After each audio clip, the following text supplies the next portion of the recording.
Joe took Ellie and escaped from the Firefly headquarters laboratory. He sought refuge with his brother and settled in Mr. Viper camp. 5 years have passed in the blink of an eye. As more and more refugees joined, it has developed into a small town. Sturdy fences keep the infected out, and armed patrols go out every day to clear potential threats, allowing the residents to live relatively comfortably. The once little girl Ellie has now grown into a young woman, with combat skills comparable to an adult man. Under Joel's brother Tommy's guidance, her shooting skills have become exceptional.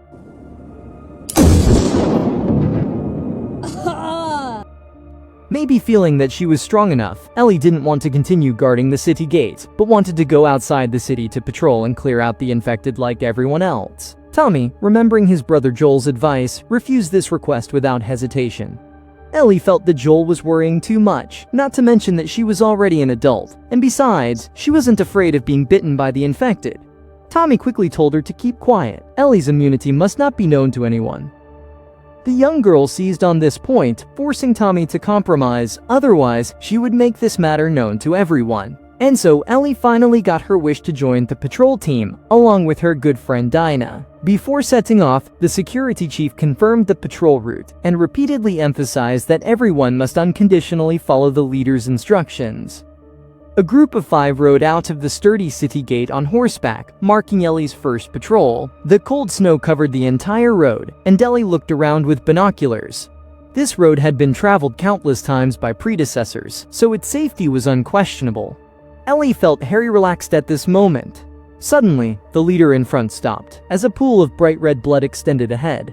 According to protocol, they should go back to report the situation, but Ellie insisted on exploring further. Isn't this the reconnaissance team's duty? The leader shook his head and could only have the team quickly follow. Not long after, they found the source of the bloodstains, which turned out to be from a fight between some infected and a brown bear. Although both sides were severely injured, judging by the traces at the scene, at least one infected managed to escape back to the abandoned mall.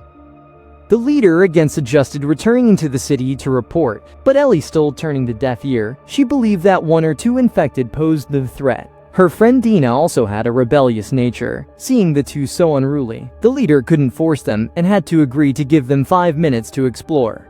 Ellie and Dina quietly sneaked into the mall through a window and immediately encountered a recently deceased infected.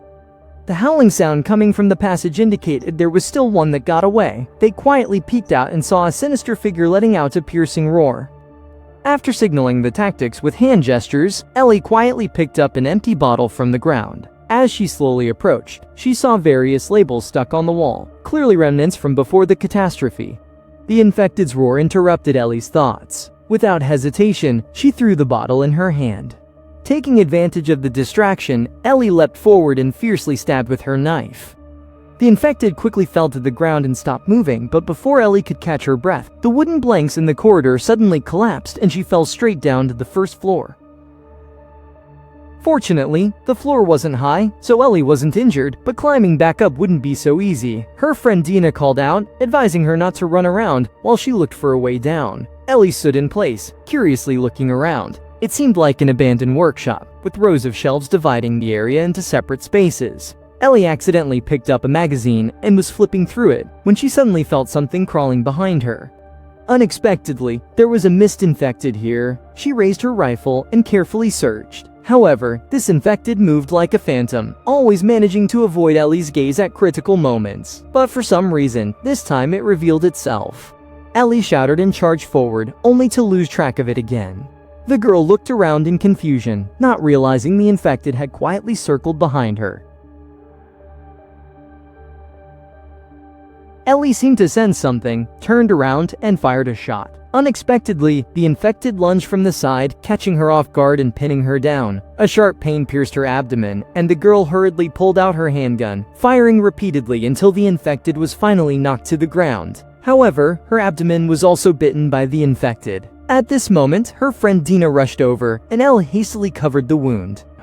This method must absolutely not be discovered. After the two returned, they were severely criticized by the town council. Fortunately, their disregard for discipline did not cause any serious consequences. Moreover, since today is New Year's Eve, Ellie and the other person did not face any punishment. However, the sudden appearance of a large number of zombies also alerted everyone. Moreover, according to Ellie's description, that infected person could actually use strategy to lure enemies. Clearly, after all these years, they've evolved a strange level of intelligence. After returning home, Ellie did not look for Joel, but instead ran back to her room alone and used a knife to reopen the bite marks caused by the zombie. Although she won't be infected due to her immune constitution, this secret cannot be known to outsiders. At this moment, Joel looks like an old man nearing the end of his life. He sees full of the marks left by time, fully absorbed in repairing the appliances in the room. Dina burst in without warning. She has the closest relationship with Ellie and has long since felt great resentment towards Joel. The two of them don't look like father and daughter at all. Joel shook his head, not explaining much, thinking that Ellie was just going through a rebellious phase, something every family experiences. Dina smiled mischievously and then revealed an unknown secret. It turns out Joel had been secretly seeing a psychologist for years. He had long realized the deep rift between him and Ellie, and he had been following the psychologist's advice, but the relationship between the father and daughter only worsened. The two met on the street, and Ellie at most just nodded in greeting, a relationship not even as close as ordinary neighbors. The psychologist sighed, believing she couldn't offer Joel any advice because he was definitely hiding something from her. To solve psychological issues, one must not hide anything from the doctor. Joel seemed to be hit where it hurt and immediately got up to leave. This made the psychologist even more certain of her suspicion, so she spoke again, advising that only by speaking out can any issue be resolved. So what did you do to Ellie? Joel immediately fell into a painful struggle, tears almost falling, but ultimately chose to keep the secret. I saved her. Those who watched the previous episode might have already guessed that Joel brought Ellie all the way to the Firefly headquarters because they could develop a vaccine against the cordyceps fungus based on Ellie's immunity. But just as the surgery was about to begin, Joel learned that this research required Ellie's life as a sacrifice, so he went berserk and killed everyone in the base. Between the little girl and the whole world, Joel selfishly chose the former. When Ellie woke up, Joel lied, saying the experiment failed and that the Firefly headquarters was stormed, which is how he managed to rescue Ellie. In fact, Ellie was more inclined to sacrifice herself to save the world, and she already had some doubts about Joel. Swear to me that everything you said about the Fireflies is true. I swear. On one side is endless suspicion, and on the other is relentless guilt, which is why they have drifted apart over the years. Moreover, Joe cannot reveal this secret to anyone, otherwise Ellie's immunity would be exposed, which would be tantamount to a death sentence for her. At night, Joel knocked into the garage where Ellie was. His movements seemed a bit awkward. After a moment of silence, Joel awkwardly asked, "Are you still practicing the piano? So a tan simmer or a tan data?" Ellie replied, "Quite a lot," but Joel noticed the guitar strings were broken, and without a word, he took the guitar for repairs. It happened to be New Year's Eve, and the town survivors gathered to sing and dance, while Ellie she sighed, feeling out of place. Finally, Diner invited her to dance on stage, and the two became more and more engrossed, their behavior gradually becoming a bit inappropriate. An elderly man kindly spoke up to stop them. What did you just say? As a result, Joel violently pushed him to the ground and asked Ellie with concern if she was okay. Unexpectedly, Ellie exploded on the spot, angrily scolding Joel not to meddle. Joel, like a child who had done something wrong, left the banquet scene dejectedly. Ellie wandered around in the icy snow, but her anger towards Joel hadn't diminished at all. Seeing him playing the guitar at the door, she left without even greeting him, leaving Joel sitting there in a daze. The poor man deeply missed the days 5 years ago, when they ventured through the post-apocalyptic world together. Despite facing countless crises and witnessing the darkness of human nature, back then they were like a real father and daughter, leaning on each other for warmth in this indifferent world.